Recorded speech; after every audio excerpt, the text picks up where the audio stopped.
get this going. And then we'll get started.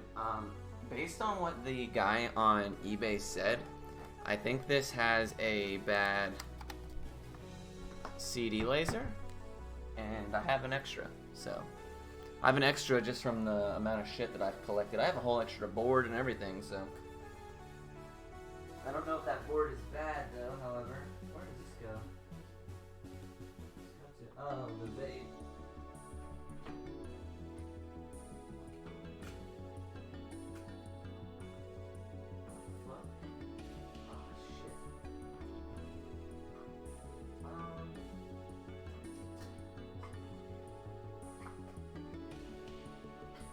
Try this real fast. Hopefully you guys aren't peeking at my backside too long. Looking like a goober. Okay, let's go ahead and plug this bad boy up.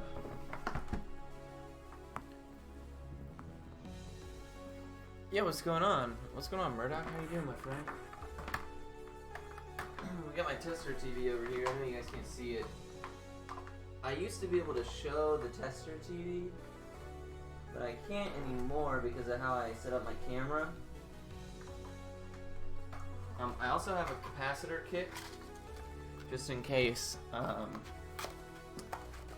have a capacitor kit just in case the AC coupling capacitors, which are notorious on these for going bad, has gone bad, and we can replace that as well. But first, we're going to see it is now plugged up. It should be, make sure it's in the correct input. Input 2. Alright. Moment of truth. Let's see if it turns on.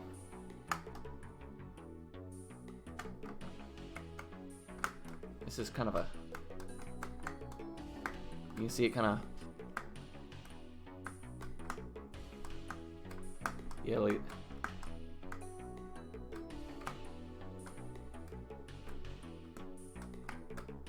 Depending on where you hit it. That's kind of a crunchy button. We'll look at that. This is kind of crunchy as well.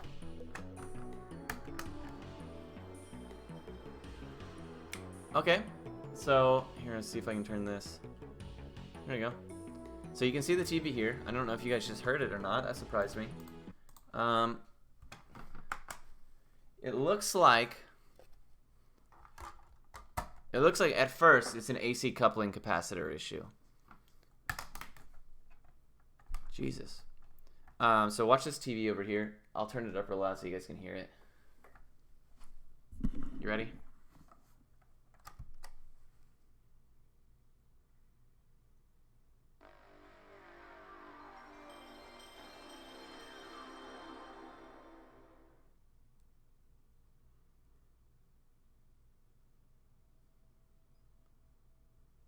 Now I'm waiting to see if I hear game audio.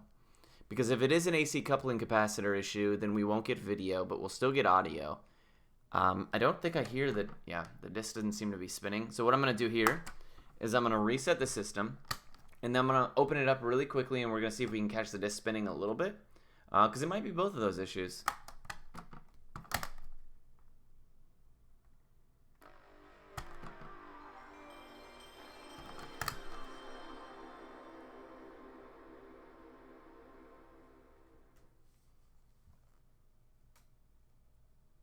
Yeah, it sounds like...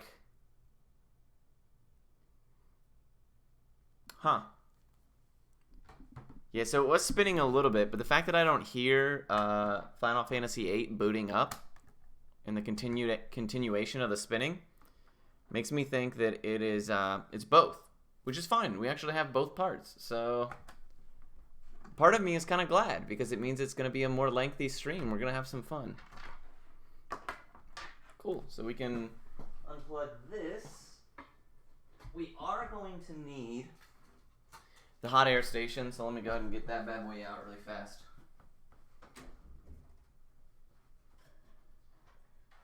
We're gonna need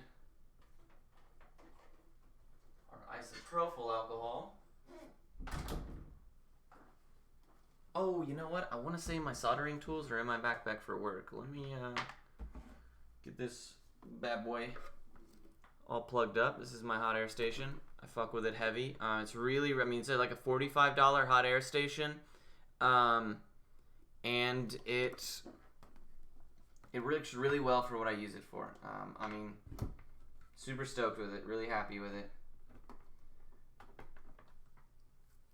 For very simple SMD caps and stuff like that, yeah, this hot air station is really, really great. So, let me scoot this TV back a smidge. Plug this bad boy up. Let me go get my soldering tools. Oh fuck, I'm gonna need the iron too then, duh. And I'm not prepared. Give me a second.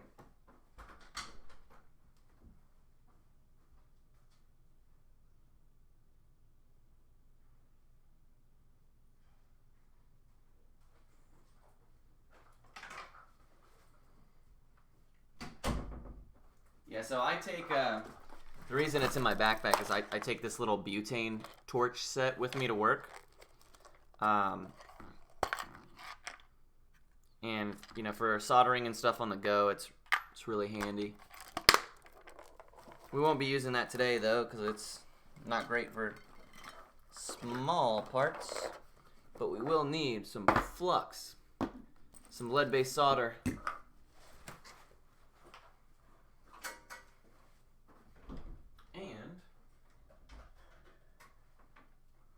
Trusty soldering iron.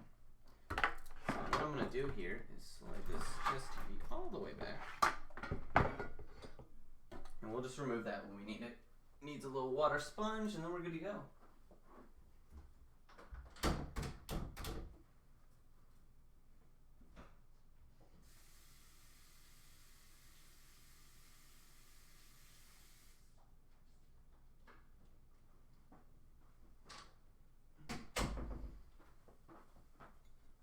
Alrighty. Cool. Sorry about that, guys. I am back. So, the Game Boy Color LCD mods. Oh, yeah. That BenVin board mod, super easy. It doesn't require any soldering or anything like that.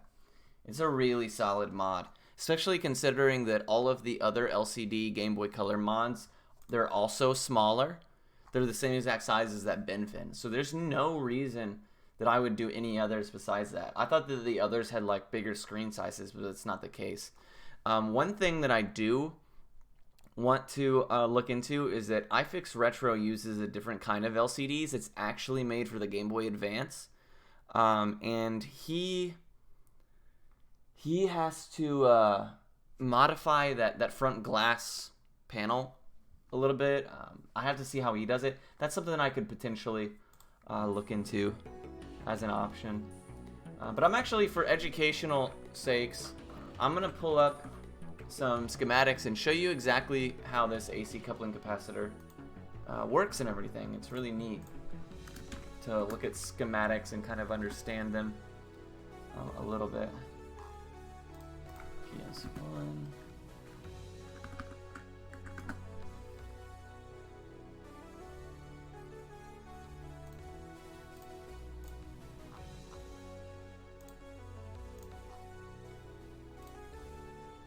Here it is, schematics. Bringing up the schematics, that way I can show you guys.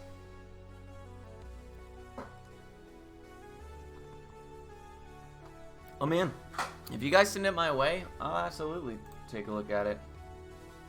Absolutely, man, I'd love to.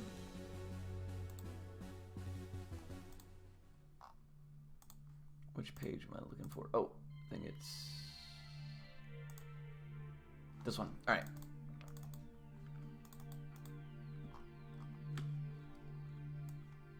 Here we go. So here is, well, you know what? Let's take this apart and then I'll show you guys how the multi-out and all that stuff works and how it looks on the schematics. So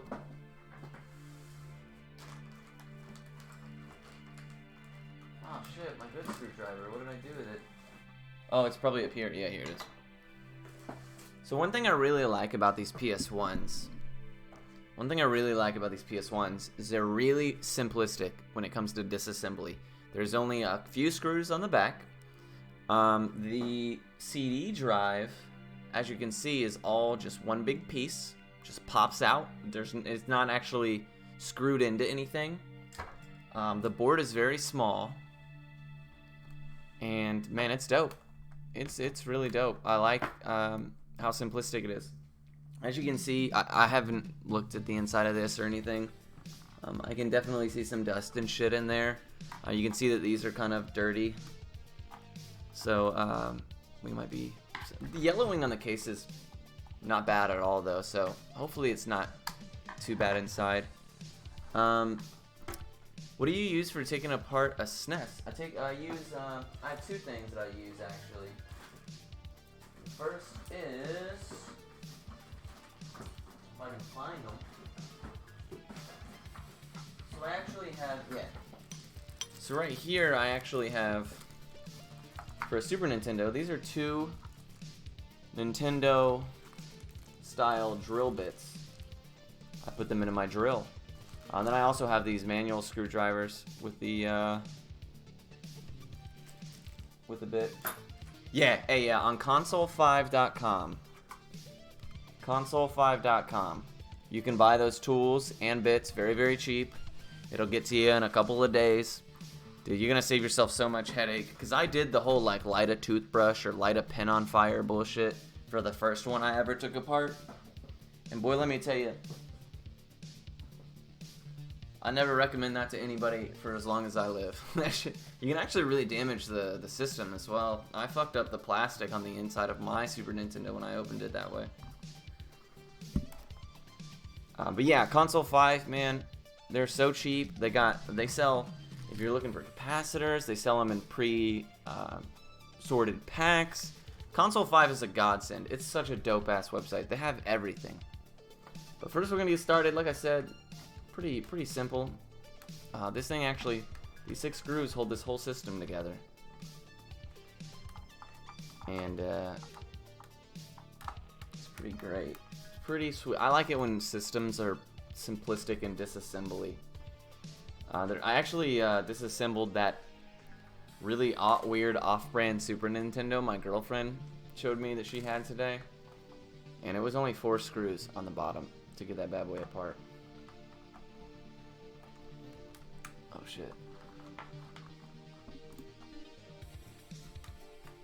This one's obviously 6 screws, but is an actual Sony brand product, which is nice. You know, part of me is thinking,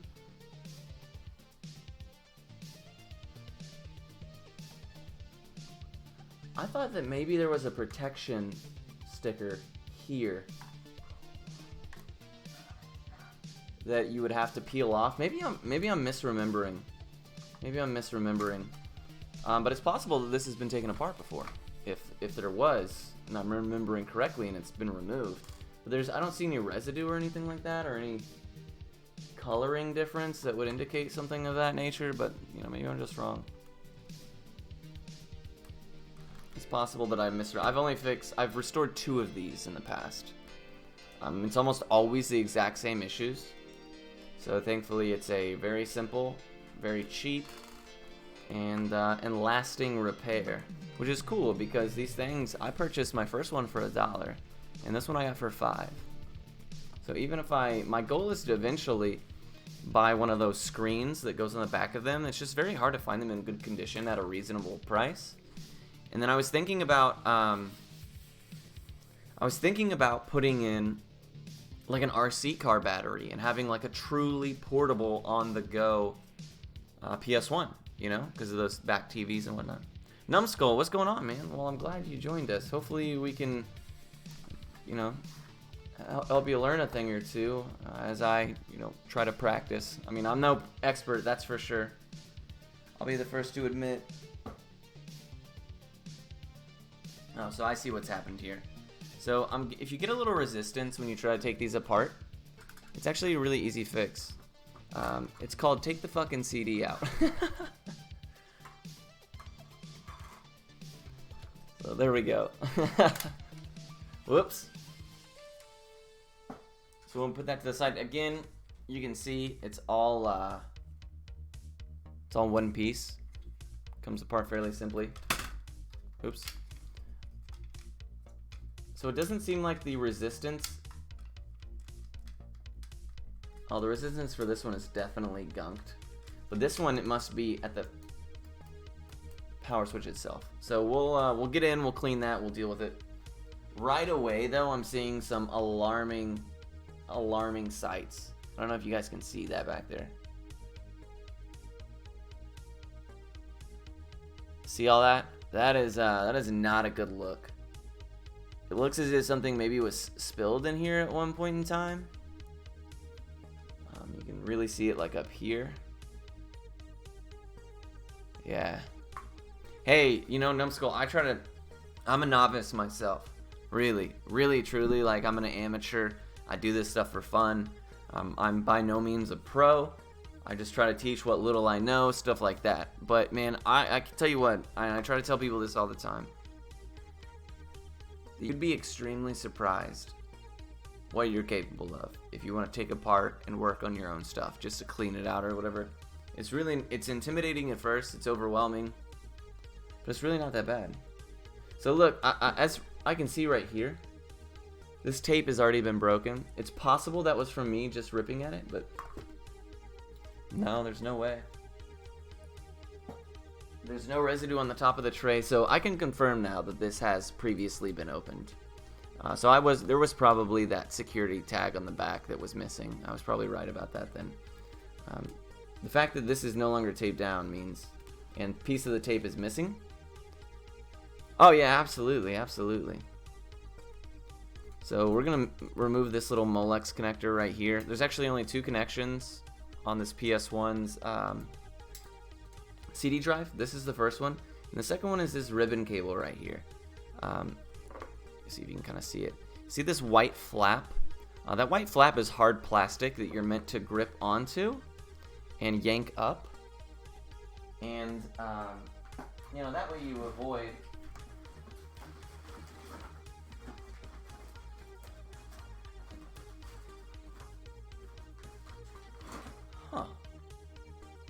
Give me a second, I must have left my tools in the room, my vape pack.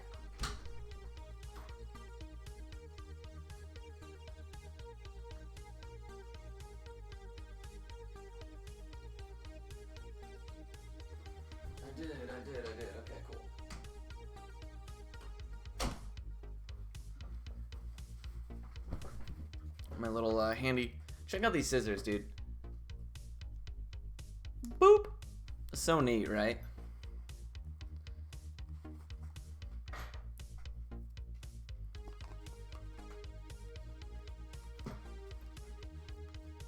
So believe it or not, this little tool bag here, complete with some decent flush cutters, some pliers, these needle noses that I use for a lot of stuff, those cool collapsible scissors, and 3 jewelry-sized screwdrivers.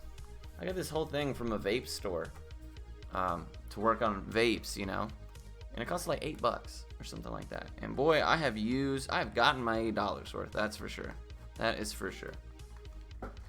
So yeah, like I said, you're meant to pull on this tab so that you don't, you know, have to yank on the ribbon cable there.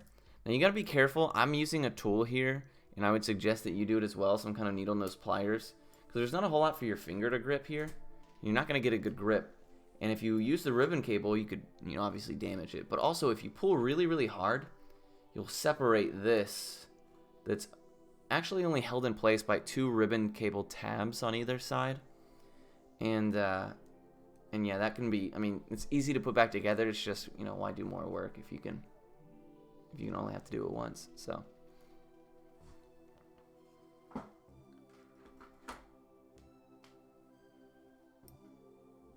let's so here is our RF shielding. Let's go ahead and remove it. So that's not so bad. So it looks like most of this gunk, I mean, there's not a whole lot of oxidization, which leads me to believe that whatever was spilled on here, it was barely spilled on here. Otherwise, this would have rusted quite a bit or oxidized with heat over time. And it looks like it's in, you know, pretty good shape. I mean, this is pretty typical for the age. So yeah, that's a good sign. And then looking here at the board itself, the board itself looks like it's mostly clear of any of any of this gunk on the outside, which is good. That means it probably wasn't spilled directly onto it. It just kind of, usually what happens is somebody has it like on a nightstand or on a bookshelf or whatever, and they spill a drink from higher up, and it kind of like flows downward onto the system here. Let me go ahead and check something out really fast.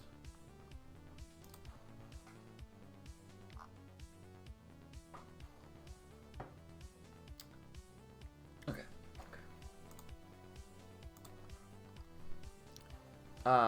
So yeah, we're gonna go ahead and lift up on this. Now, generally, this is a trick that if you'd ever work on one of these, you have to know. I mean, you'll eventually figure it out, but you pull up back here, and then you kind of shake it back and forth. It'll always get snagged right here. I just give it a simple little push from this side. Oops. Kind of pop it up, dislocate it, and it should come right out. Otherwise, you gotta like yank it. And I'm like, damn, what a bad design. But it's how they were able to make everything very simple, very easy and nice. When you just lightly tap it up here, comes apart really, really well. Oh, look at that. Thankfully, the board seems like it's avoided all of that gunk. I'm not saying you would see it right. You would see it over here. All of that tracing would be, you see a little bit of, no, that's just the board. Yeah, so, that's really fortunate. That is very fortunate. These things, they're actually built, they can withstand more than you think. Some systems, getting the shit spilled on them really doesn't do a whole lot. But, why risk it, right? So this last bit of RF shielding here, let's see if it looks like this gunk. Oh yeah, what does that look like to you guys? It looks pretty gross. Looks pretty dark, maybe a soda? Coca-Cola, that's what I was thinking, that's it. So the first thing we're gonna do is we'll just try to clean it up. Maybe coffee, chocolate milk, those are all. I was thinking coffee as well, but this looks like like when syrup kind of metastasizes, like if you've ever worked at a restaurant and like had the beverage bar, and like that sludge. That's kind of what it looks like. Either way, Jolt. Either way, we're gonna try our best to kind of like get some of this gunk off. I'm using 91% isopropyl alcohol simply because I couldn't get anything else. Stores are all coronavirus. Ooh, we just tore that tab off. That's okay. It was barely on there. We'll see how much this alcohol will take some of this junk off. A really good way is with soap and water. When it's extreme like this and not just small spots. With some soap and water. Yeah, we'll see if I'm gonna take it in the bathroom really quick, give it a little soap rundown, and we'll see what we can come up with. I don't want to soap this. I guess I could.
Alright, sorry about that.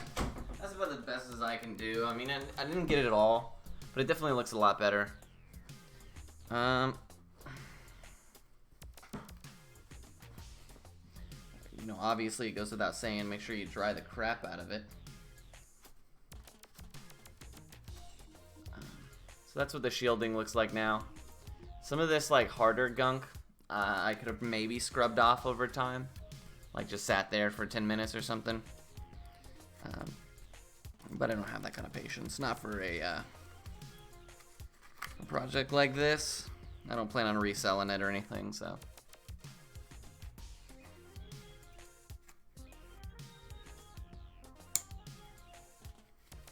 Make sure let me get these out just in case. Need water in there.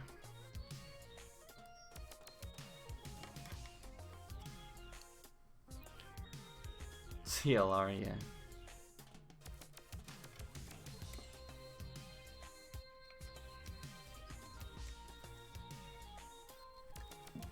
Nice and dry. Make sure I got everything. Alright, so that's what we're left with. As you can see, couldn't get everything. But it's a noticeable improvement, I'd say. I'd say that's an improvement, progress. It was previously, you know, kind of all over the place. So we will pop the shielding right back down. Now I do know for a fact that I fucked up, I pulled this pin off. Not a big deal. It is what it is. And then we will replace this board. And then I'll show you guys what we're going to be working with here. So, the AC coupling capacitors that are the reason that we don't get any video. I need my tools. The reason that we don't get any video and we do get audio is typically because of what's called the AC coupling capacitors, and that is going to be this one right here. So this one right here.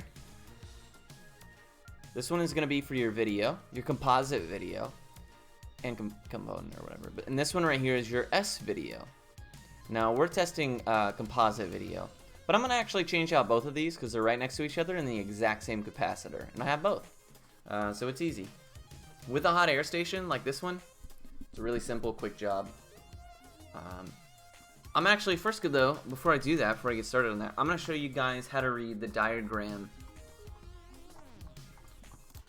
to show you guys how you would deduce, like if you were opening up, you know, an electronic schematic.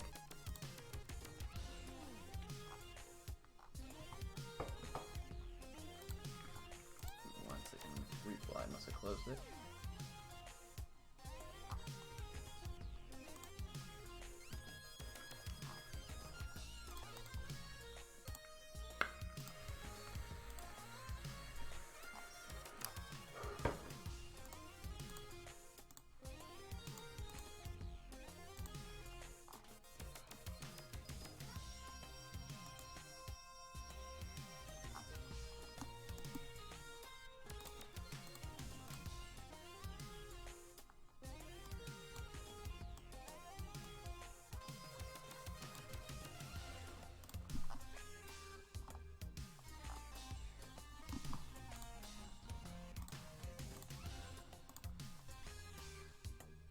Alright, so we're back. I got it. Let me pull it up. Let me make sure. Window capture.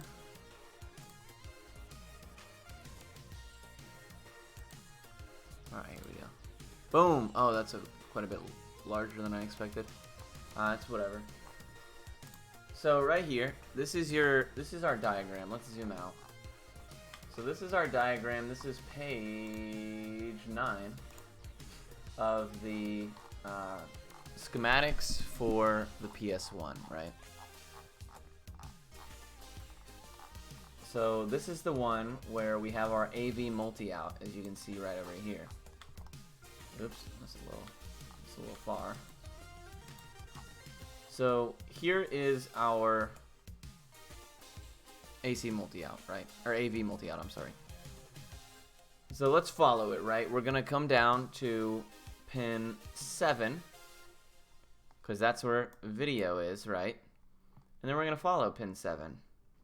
And as you see, pin 7 comes right out here. Stops. This is a ferrite bead magnet. Basically what it does is... oh, I'm sorry. Yes, this is a ferrite bead magnet. Comes down to here, splits to this diode, and comes to this AC coupling capacitor. Now this AC coupling capacitor, that's what we're going to be changing. And as you can see, that would be indicated by these. So 550 and 551.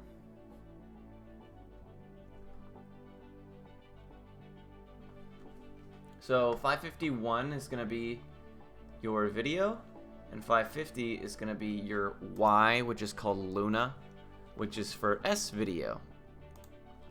And right here, you can see 550, 550, 551. So these are the two. On the schematic itself, it did list the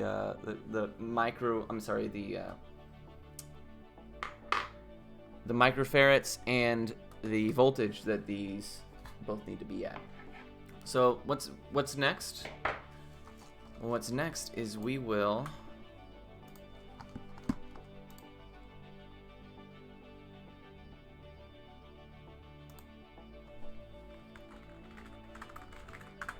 What's next is that we're going to get these capacitors out. We're going to find the two that are both 220s. Should actually be 3 of them, I believe. Any pack of 3. RJ, what's going on, man? I'm doing well. Hopefully you're doing well. Yeah, here's the third one. So we got our pack of 220s right here. We're going to take the top 2 out.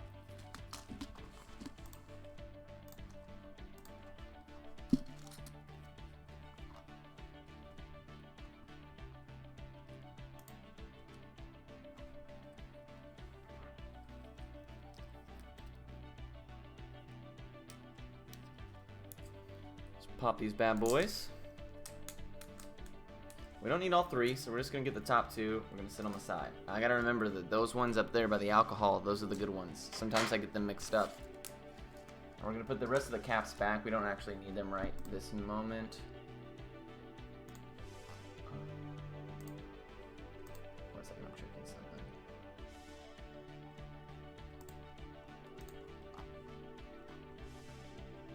Cool. So we're gonna remove these two using this hot air station. Go ahead and turn that hot air station on now. I'm gonna let it warm up. Oh, it's on the bigger tip, so I do need to change that before I get too far involved. Otherwise, it's gonna cook the whole board as opposed to a very small amount of space. I want to put this much smaller tip on the hot air gun. What's going on, Sand Knight? How are you, my man? How are things in the Sand Knight world? Doing alright, I hope.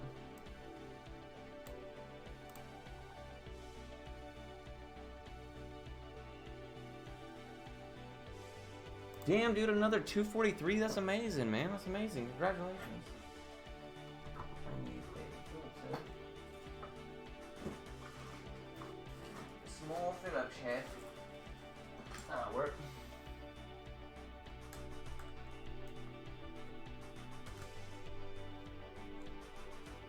Loosen the tightness. So this is what they look like. They got a little nut on them. I like to put them back in the box so I always know where they are.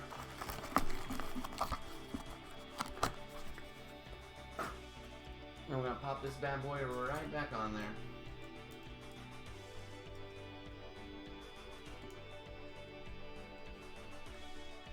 Tighten it up. We're good to go. Doesn't need to be crazy tight. Let's go ahead and get started. We're gonna lift our gun here. See if you can see this.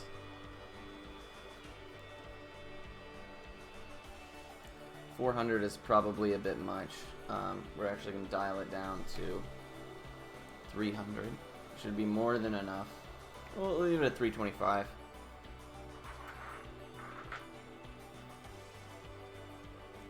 Oh, damn, man, that's pretty rough. That is pretty rough. And what you do when it comes to these things is exactly what it looks like. You just apply a good amount of heat. Try to stay away from pointing it at the plastics, which is why I switched to this this obviously much smaller tip. We don't want to melt any plastics.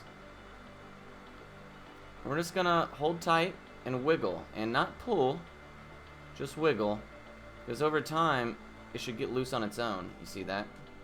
And it'll just come right up. Same thing with this side, just a light little wiggle. Apply the heat, let that solder get nice and loose, and feel it kind of separate, and there you go, beautiful. That's 2. And they stay hot, so don't touch them. Kind of just get rid of them somehow. Here's our 2 good ones. I'm going to move them down here. Slide these bad boys over here so they can be on their own. And that's that, man. I mean, that's how you take off SMD caps really, really effectively. As you can see, there's a good amount of flux underneath there. I don't think that's capacitor leakage. I think that that's just the flux that they use. A lot of what's the word I'm looking for? Manufacturers don't get all the flux off. So that's what we're gonna do next. We're gonna get some isopropyl alcohol on a toothbrush. Oops, spilled a little. That's okay. The good thing about alcohol is that it dries. So we're just gonna come in here. Give it a nice little. You don't want to rub too hard because there's you see all these little black things right here. Those are fuses. You don't want to pull those off. Otherwise, you have to bypass them. I guess that's something I can touch on as well. The fuses on this PSOne. There are 5, 6, 1, 2, 3, 4, 7 fuses, I think.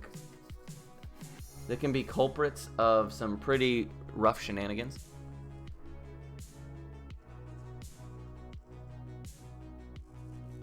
I don't know if you can see that now. Yeah, look at the difference in cleanliness. Super clean, really nice.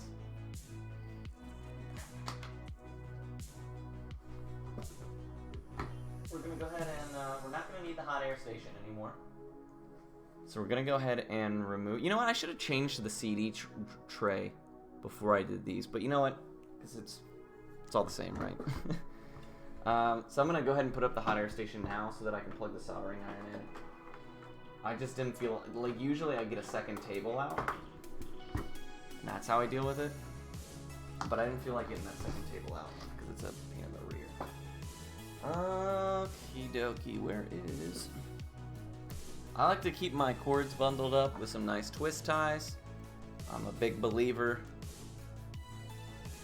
in keeping wires clean, keeping your space clean. I just organized my tool closet and my broken console closet and the console closet of consoles I use for streaming with all the controllers I use for streaming and stuff. I mean, I spent the whole day organizing, at least before work.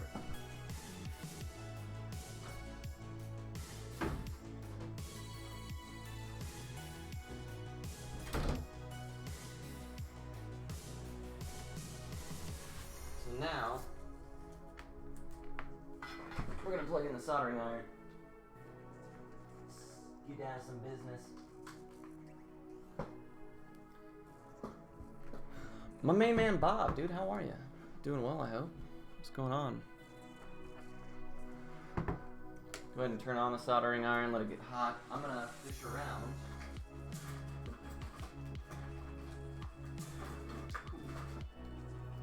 For my no clean flux dispensing pen.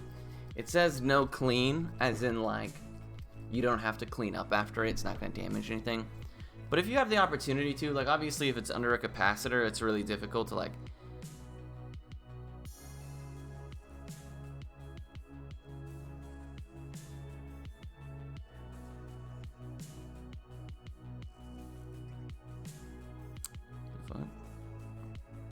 anyways, if you're trying to get under the capacitor, obviously the capacitor's over it, but if you leave like a mess around it, still clean it up, dude. It's nice to have a nice clean board.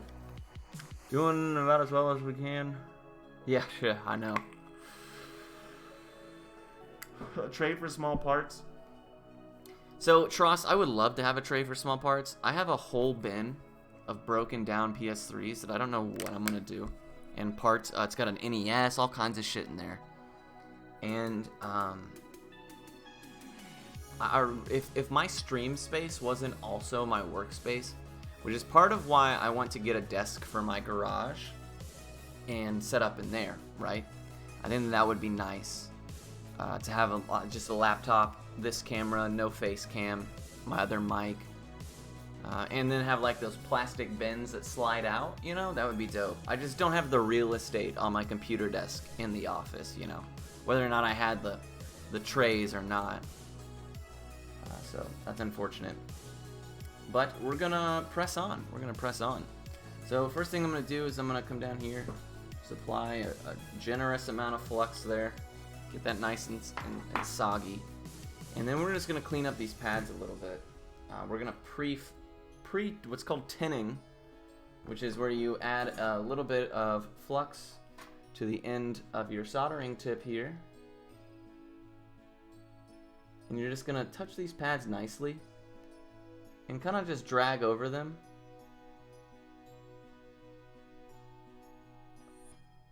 You might get some chunks that you're pulling up, and that's just old cheap flux, or possibly some parts that the capacitors might have left behind.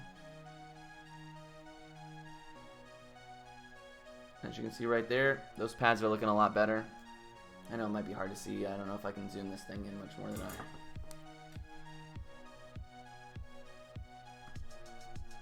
But as zoomed in as I get, I'm afraid, with my current camera setup. So yeah, we're just going to touch this up, kind of get some of that char off. And we're going to come over it with some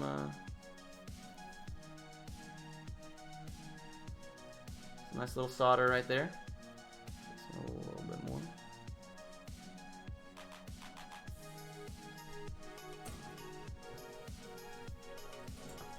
Now that we've done that, we're going to come over here and get rid of that flux. Oh, get some more alcohol. Get rid of that flux, even though it is no clean. Just still clean it where you can. Get rid of what's underneath there. Maybe give some of these, the CPUs and GPUs and all these chipsets, a little brushing while we got alcohol on. Never hurts, never hurts. I like to give it a little blow to help it dry a little faster. You know how I do. That was kind of pointless anyways, because we're gonna have to. We should probably be fine with no flux. We'll see. We'll see. So one thing that's worth mentioning is that on these capacitors. So I know in the past when I've done, you know what? I can actually get them for you. I think that would be a good learning thing to do.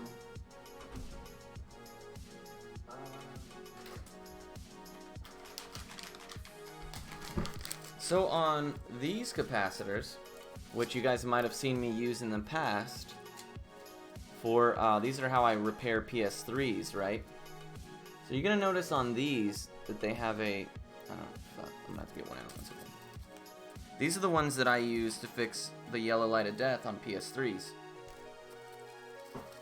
And it's very, very important that if you don't have a whole lot of knowledge, that you look up a video or something, because if you don't know any better, their capacitors and the way that they're indicated, they're not universal. So it's very important, if you want to not screw something up, to note these key differences.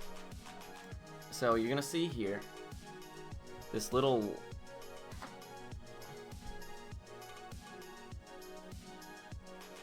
band right here, this little black band that goes across. So on these tiny capacitors,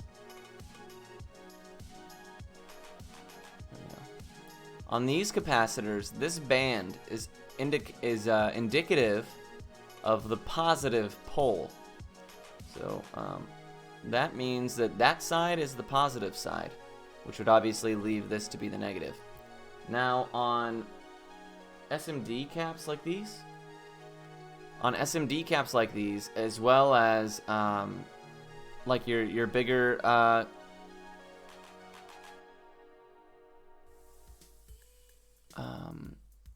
what was it? Sorry, somebody just discorded me and I totally lost my train of thought. Okay, so on like your larger capacitors, your electrolytics, sorry, those are going to be the same as these, where this black line here, and on those electrolytics, it'll be a white line because the capacitor itself is black. You to my world. These black lines are the negative side. So again, even though they're both marked the same way, they're actually on opposite sides. So if you go from using one of these tantalum capacitors to using an SMD capacitor, make sure that you are aware of the polarity. Thank you so much for the raid, by the way, Ben, I appreciate it. Yeah, make sure you're aware of the polarity, because if you put one of these on backwards, you know, it's not gonna work. And these, you know, it's a bitch to take apart a PS3. It's a huge pain in the rear. So if you go through all of that work and get these put on to replace those token chips, and then you realize you have the polarity backwards, oh bro, just call it a day. Just try again next time. So yeah, on these tantalum capacitors, positive is marked by the black line. On SMD and electrolytic capacitors, negative is marked by the black line. Now I'll tell you one cool thing that you can use. Let me welcome you to my world. When it comes to... What's going on, by the way, Wonder Waffle? How you doing? This guy are sick. Thank you so much for the raid. I appreciate it. Ben, Kios, and this guy are sick. You guys came in just in time. We're about to see if we can put some new capacitors on this and get it working. But so one thing I want to mention is you'll notice on the bottom of these capacitors is that they're kind of shaped. You can kind of see that this side is curved a little bit, and then this side is more flat. And you can actually see on this board here. Damn, that looks good. Those pads look so fucking good.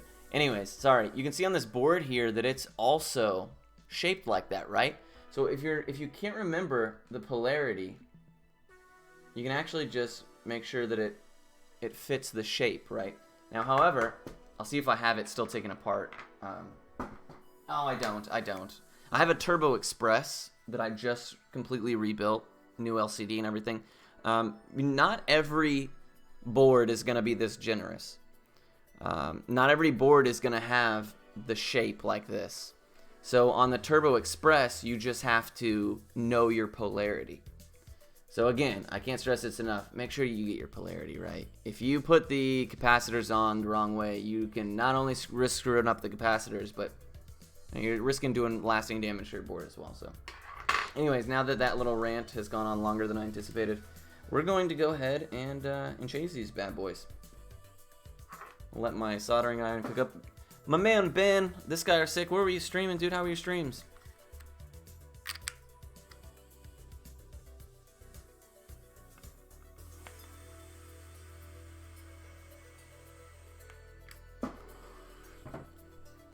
Do I have an electrical engineering degree? No, I have a computer science degree.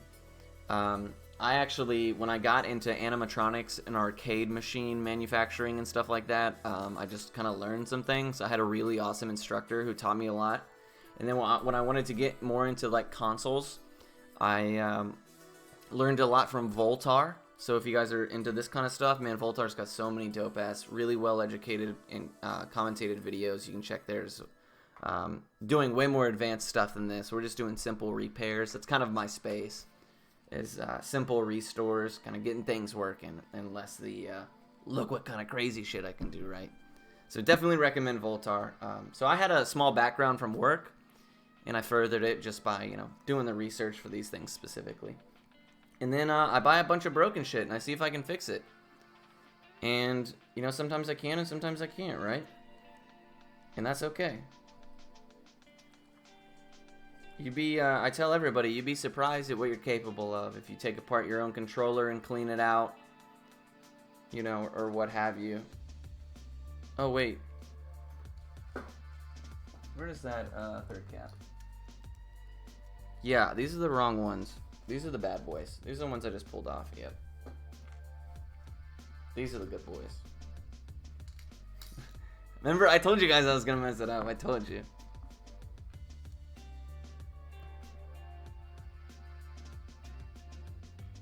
Yeah, you guys would be super shocked at what you can achieve. I mean, it's not as intimidating as it looks, I promise. So what we're gonna do is, again, matching the polarity, like I spent way longer than I probably should have explaining to you guys. Sometimes it's easier to just use my hand. We're gonna just kind of sit this bad boy here. Now there are these little prongs. Whoops! There are these little prongs right here, these metal prongs, front and back, right?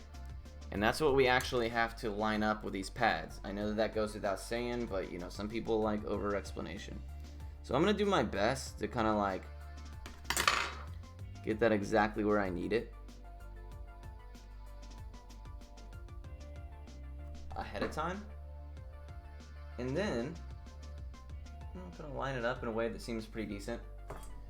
And then we're gonna take our soldering iron and we're just gonna lightly, because we already added solder to the pads. We don't need to add any more, really. We just need to heat up what's already there. So we're gonna take our soldering iron, we're gonna come over here, we're just gonna lightly tap where this, where that metal tab is meeting that pad.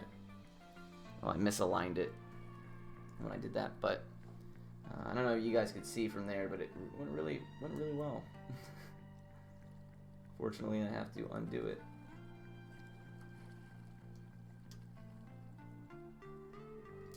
Oops. Yeah, I need to realign that solder here.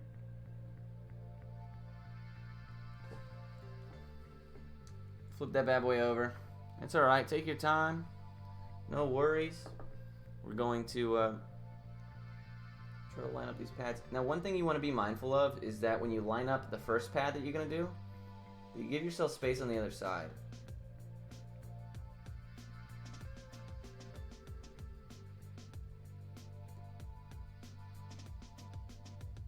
Alright, that's good.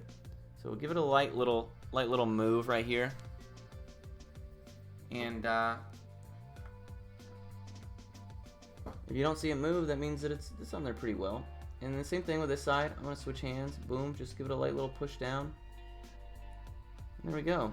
You should feel it easily slide into place. Now, I'm going to actually retouch the back because when I lifted it up initially after screwing it up, I think I pulled a little bit of solder off that pad.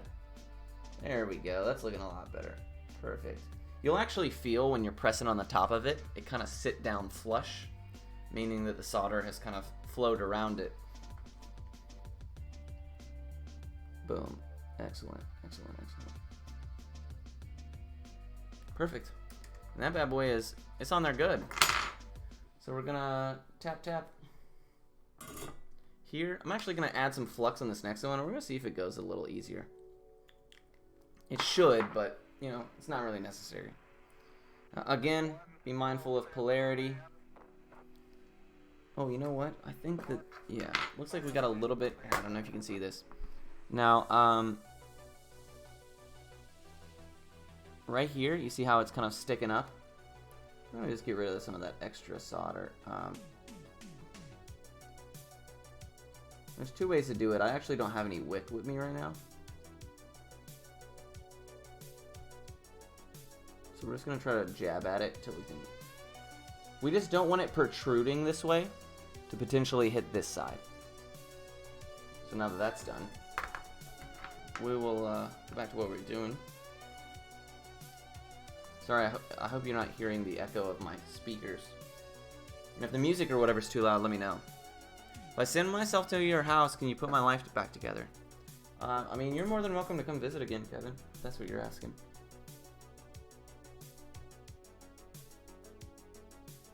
So, it goes without saying that doing this side is obviously a bigger pain in the rear because you already got it close to this one over here. But, you know, if you have a fine enough tip on your soldering iron, it's not going to be a big deal.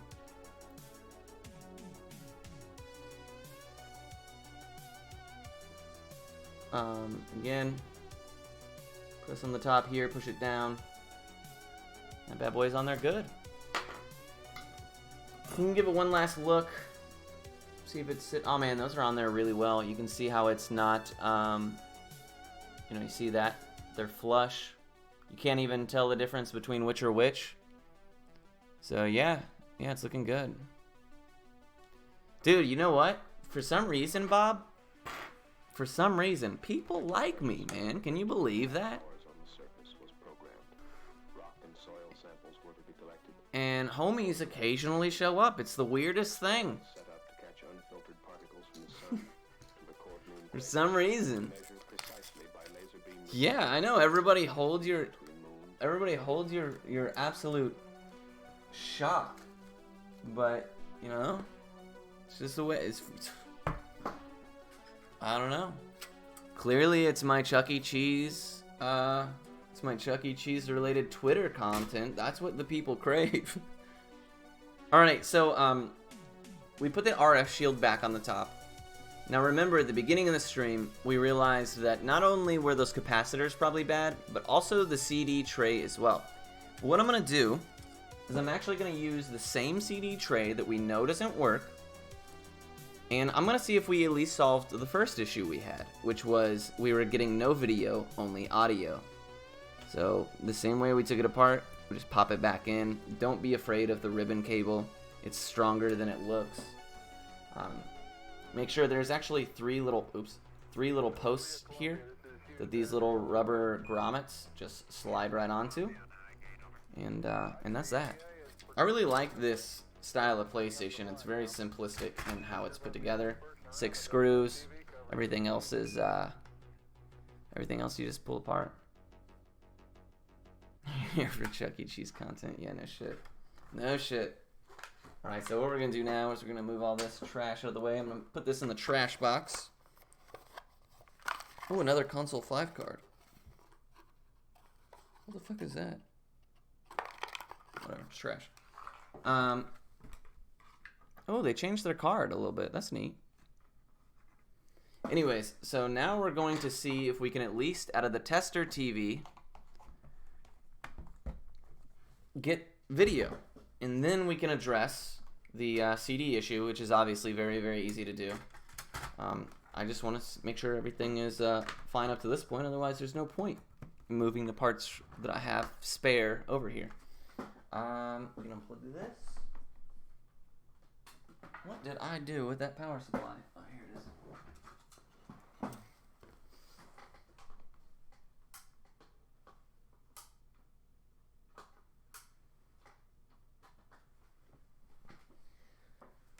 All right. Oops, I forgot it's not put together. Okay, so it does turn on. Give me a second. I'm actually going to put my soldering iron up. Or at least move it so that you guys can see tester TV here. Okay, I know that the arm is in the way. Excuse my really finagled camera, but let's see if we get... I'm going to pause the music. Oh, it's already paused. All right, dope. And we're going to see if we get some video.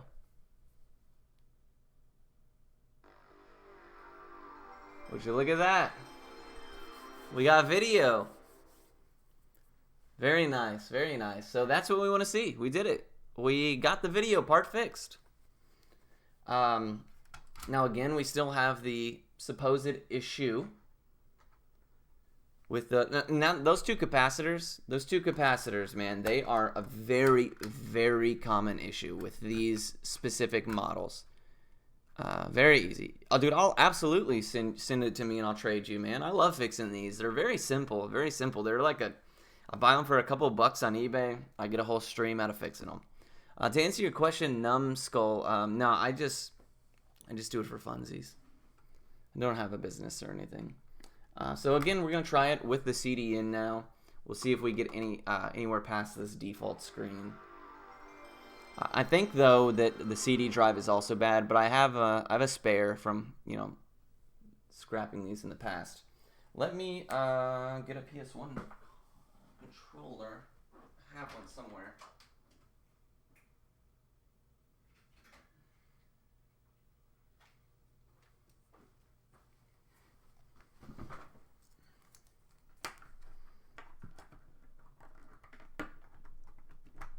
Oops.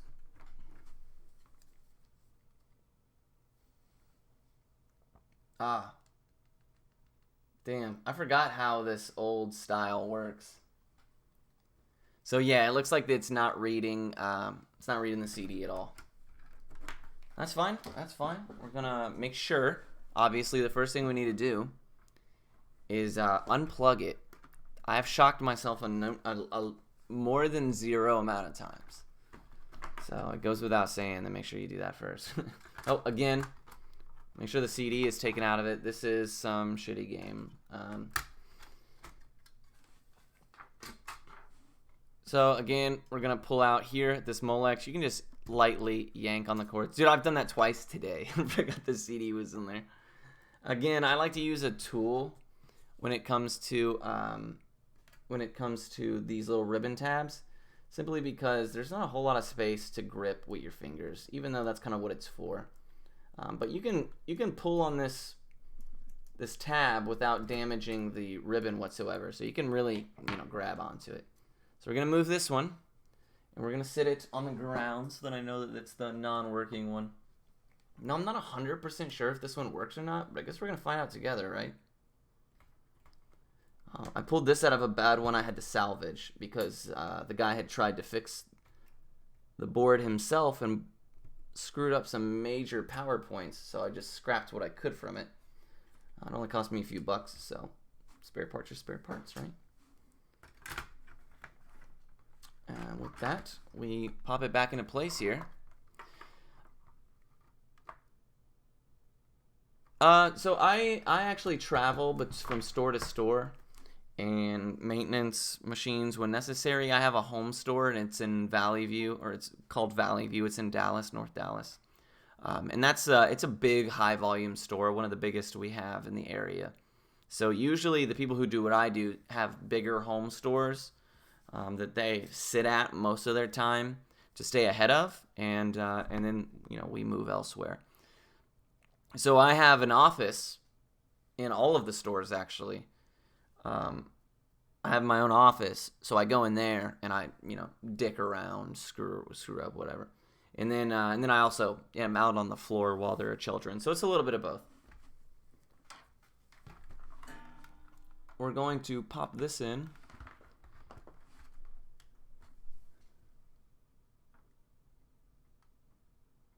I'm going to move it so you guys can see the TV. Let's see if we get Final Fantasy VIII, the worst Final Fantasy, to boot.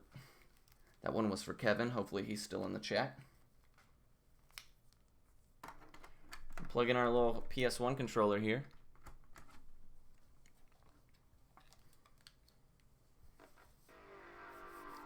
Fingers crossed.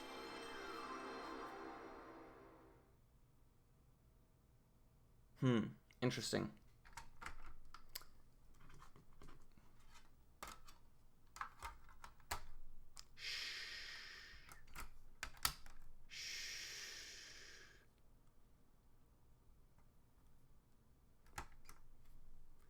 Take two.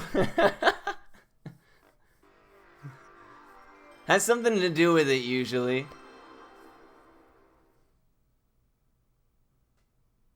Alright, the disc is at least in this time. And it's not spinning. So that could actually be a number of issues. There could be a number of things. So we'll take a look at it.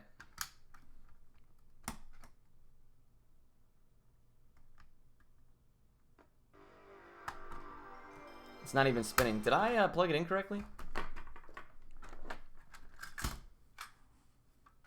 Oops. I forgot to take the disc out again. And, wouldn't you know it, pulled the whole fucking knob off. It's Final Fantasy VIII, who cares, right?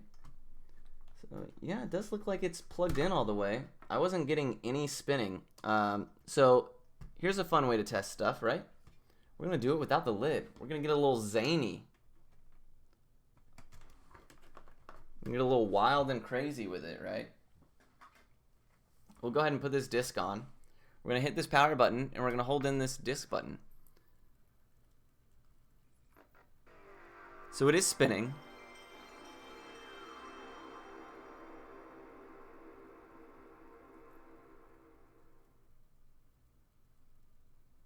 Please insert PlayStation format disc. Interesting.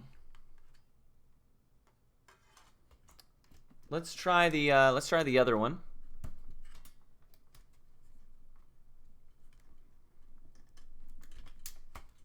Let's see if we can yield any favorable results. Now I know I have a known working one in the closet. So if we really want to test it out and figure it out, if we have 2 bad CD drives, which is possible, the way that it works is that generally it won't spin until it sees the disc, which leads me to believe that usually non-spinning at all means that the disc is, or the drive is probably bad.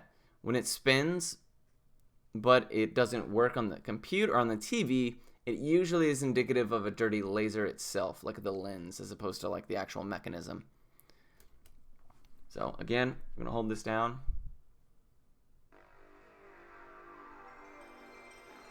Yeah, this one immediately stops spinning, which gives me very like this one's bad. Usually if the laser is kind of working, it will continue to it'll see the disc. Yeah, when it dies out like this, it's because the laser doesn't see anything, which means that it's cooked. It's cooked. So the other one was definitely more promising. We'll go ahead and get that bad boy out one more time, and we'll move from there. We'll see if we can... Now, I should have another one of these. Make sure I'm plugging this in correctly. I mean, this is a much easier solution than the capacitors that we just replaced. So we're already in really good shape. The fact that we can even see what's on the screen over here. We're going to slide in FF8 one more time. Actually, what we're going to do first is we're going to take a small amount of isopropyl alcohol.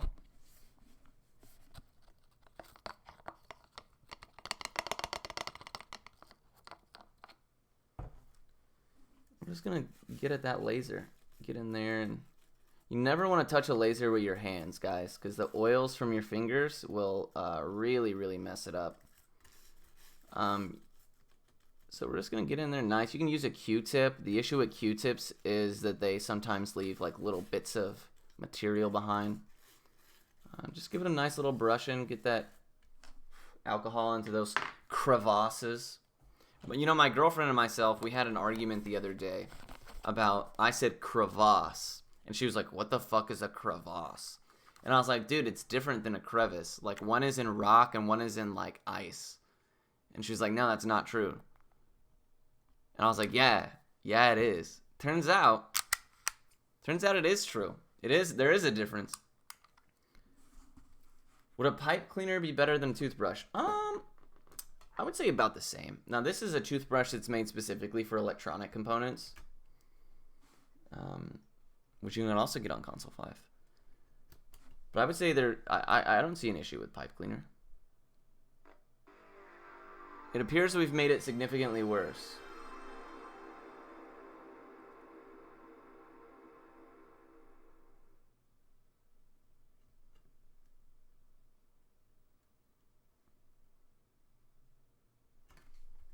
That's okay.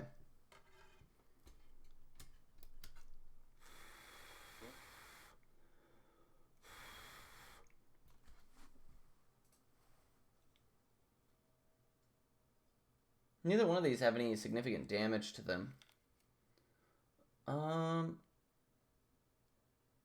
Looks like the mechanism is fine here. I don't see any shorts. It could just be a bad lens. The best way for us to be able to tell. First, let me pull this out. Make sure that data cable is in all the way and in correctly. Nice. And you know what? Maybe it's the wrong game. Maybe it's just that we're using Final Fantasy VIII. It's a dog shit game. Everybody knows.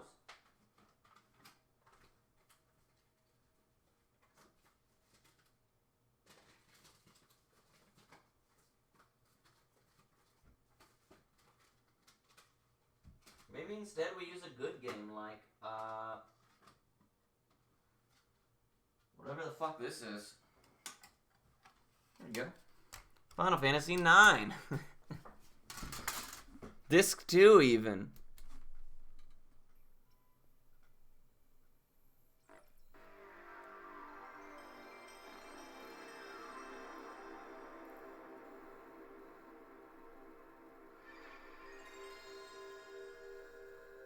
Would you look at that?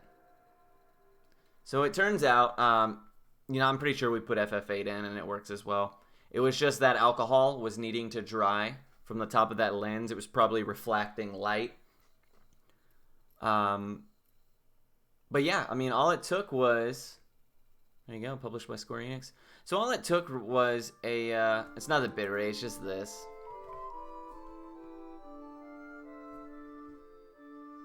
Oh, I was like, what is that vibration? It's this fucking TV's turned up so loud.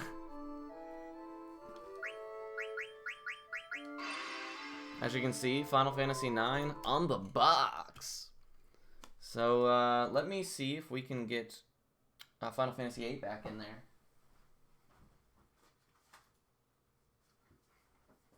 I'm sure that it was just a dirty lens. Here we go, Final Fantasy VIII. We're gonna try it one more time. I keep it in a plastic sleeve because it's worth that little to me.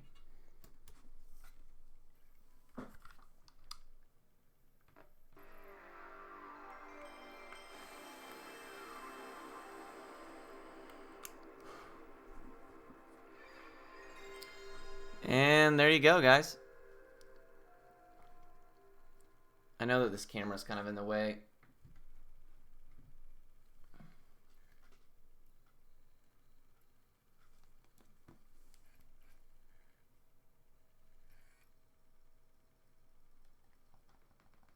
But there you go. Final Fantasy VIII is also working.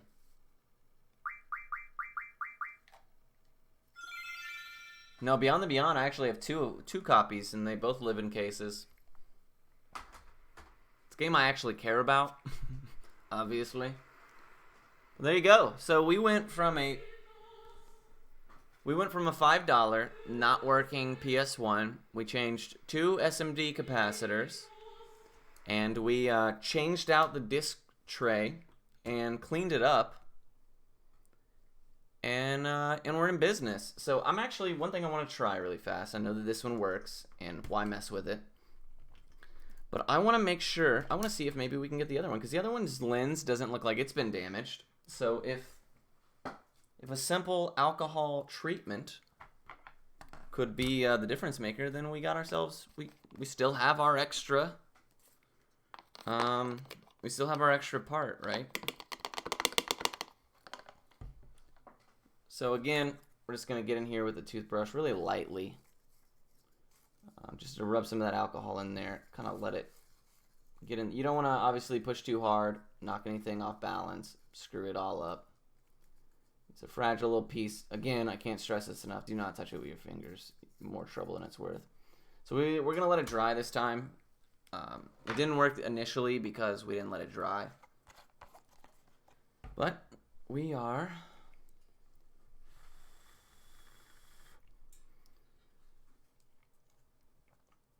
in good shape here. 91% IPA or better is definitely really, really worth whatever you pay for it. I actually, you want to know, I paid $20 for this jug, not even full. It was like this full, because it was literally in the middle of the coronavirus. There was no fucking IPA to be found anywhere, man. I searched everywhere. I had one person on Favor like check every store in the area. Eventually, she was like, dude, they just don't have any. And I was like, all right, here's $20 for your trouble since you've been looking for like 3 hours.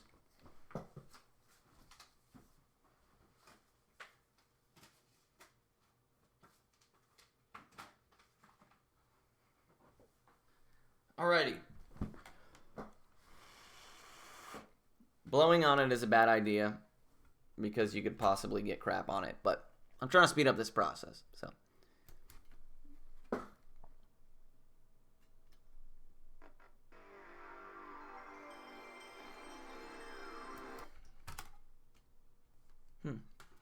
See, we're getting no movement at all. And that means that that laser's still got some crap on it, and it's reflecting it directly. How the back of my head look. Alright, so we'll go ahead and try this again.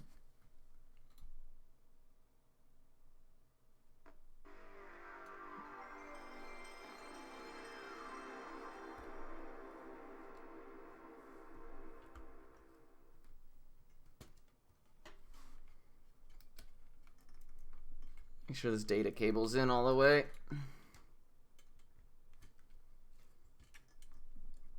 Power is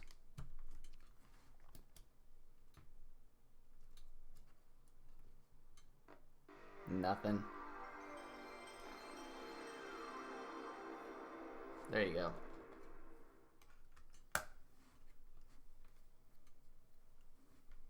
When it's lurching like this, it's usually toast. But that's what we expected, right? That's what we expected. When I purchased this, the guy on eBay, he said that it was $5 for this whole system. Yeah, I know. I touched it because I knew that it was cooked. Yeah, I did. Do not touch it with your fingers. So, the guy on eBay, he told me, he said the CD drive isn't working. Now, what he didn't mention was that there was no video at all, meaning that the AC coupling capacitors for both S-video and composite video had gone bad. When we opened the system up, we saw that there had been some significant spillage or something like that.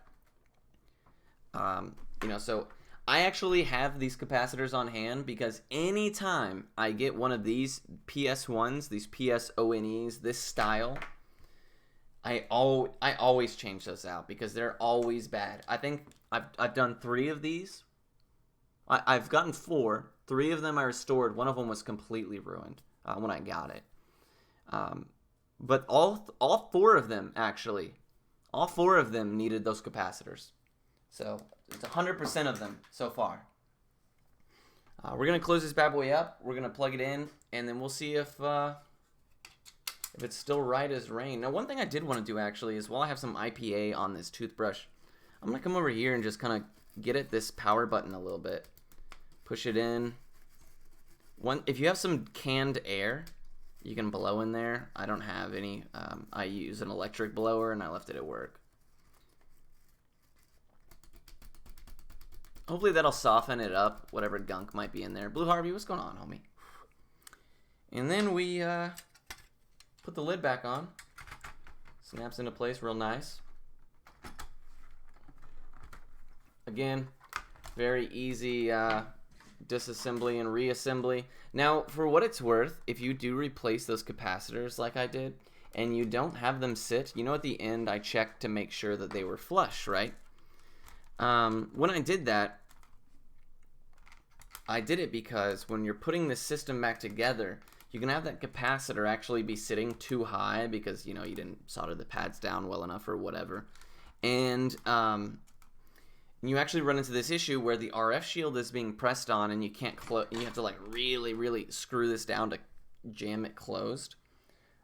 So you always check on stuff like that. It's a really, really simple fix. It's even more so when you're doing a PS3 or something that takes an hour just to disassemble. So I like to do the same way I would do a tire, kind of in a not all at once pattern. I find that helps with some of the pressure. What's the thing called next to your white Edding S pin? Oh, this one? These are just I don't know what they're called, needle tip pliers. They're sharp at the end. You can actually stab somebody with these. But these actually came in this kit right here. I got some flush cutters, these pliers, these scissors, and these little tweezers, and these 3 jewelry screwdrivers. And check out these scissors, dude. Yeah. I got them all for $8 in a kit made for maintaining your vape. Believe it or not. And boy, do I really love them. I really love them. I love every bit of that kit, dude. Those scissors are sick, right? So when you got your vape, I'll show you really quick. So I build these coils myself, right? And I shove cotton through them, and then they heat up. My battery's kind of dead, but. So what happens is I actually have to wrap Kanthal wire, 20 gauge, around a screwdriver, slide it out, put it in here, cut cotton. So those tools are all made for that. And when I started doing this kind of thing, I was like, dude, I have a lot of tools in that little pouch that I could use, and I'm super stoked with that investment. I've gotten my $8 worth for sure. Oh, I didn't realize I hadn't done this one yet. Went out of my pattern. Tri-wing screwdrivers and got those tweezers instead. Oh, dude, I have some tri-wing screwdrivers and I hate them, but anytime that you use a flathead or a tri-wing, I'm like, why? Why didn't you just use Phillips head or metric or safety screw or like anything, dude? That shit pisses me off because it's you know how hard it is to turn a flathead screwdriver. It'd be always coming out, dude. It's so frustrating. But yeah, a lot of the old Nintendo, Game Boy, stuff like that. Even the Sega, what was it? Oh, the Wii U and shit. Nintendo likes their tri-wing bits.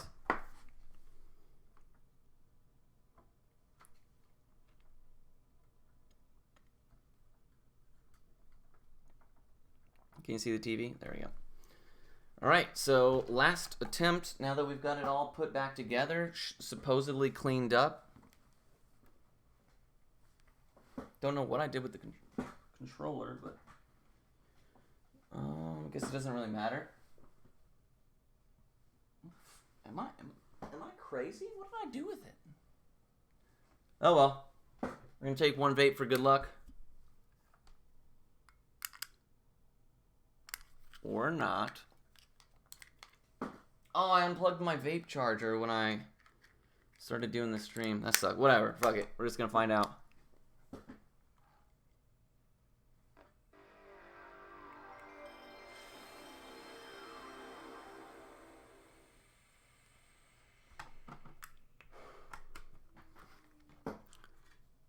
Power's on and everything. That's nice.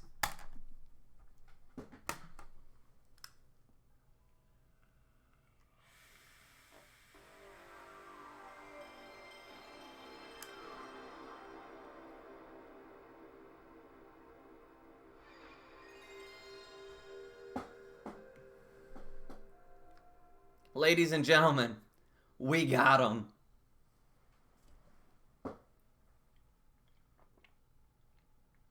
Let's dispense with the foreplay.